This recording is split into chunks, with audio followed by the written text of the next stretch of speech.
As to start operations ahead of the Supreme Court hearing, political and party realignments are taking center stage, with William Ruto receiving elected members of parliament who are defecting from the Azimio coalition as he seeks to have majority in both houses. Look Up TV's Brian Amwai with that story. Defections in the political arena are not something new. They happen almost every minute as elected members traverse the corridors of different political parties in search of political survival. President-elect William Ruto recently received a number of independent and UDM party members to add to his Kenya Kwanza side, all in search of the majority in parliament. Did the move come too soon, or is it a political tactic from a student of former President Daniel Arap Moi that seeks to emasculate what will be the opposition? We sit down with governance expert and political analyst Kevin Osido.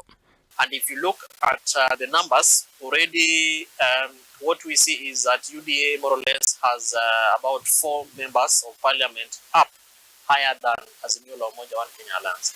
So the DP's party is also interested in ensuring that certain positions are captured. For example, the speaker position is a position that calls for members to lobby and members to be able to vote for the person that is presented by the ruling party.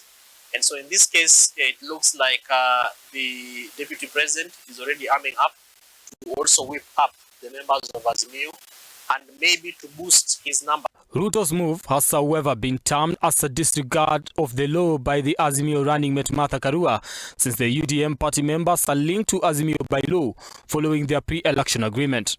Of what consequences then will their actions amount to? To be honest with you, I will say nothing, because this kind of precedence has been set by the 11th Parliament, that is Jubilee 2013, and also the 12th Parliament, that is Jubilee, and also ODM. And what the law says, the Political Parties Act, is that any member who proscribes and campaigns, advocates for the policies of another member, automatically is deregistered. And in fact, what should happen is that the speaker is supposed to deregister them and declare those constituencies vacant, and a by-election is called. If you were to do that, you would probably see the entire country having a by-election. An election would have actually come 4 years before the 2022 elections, that is 2018. Should Ruto be sworn in as president, what then will be the place of the opposition in his government? In fact, the 12th Parliament did very performed very dismally because of what you are raising, where the Jubilee Party more or less took over one of the 3 arms of government, which is basically the legislature. And we do not see very progressive laws that were passed by the 12th Parliament that did not really have either legislative interference or did not get to the level of the judiciary. So you talk about the Security Amendments Bill, it went to the judiciary level. Defectors have been warned by the Azimio coalition, with the Jubilee party issuing a statement saying those seeking to defect risk losing their seats.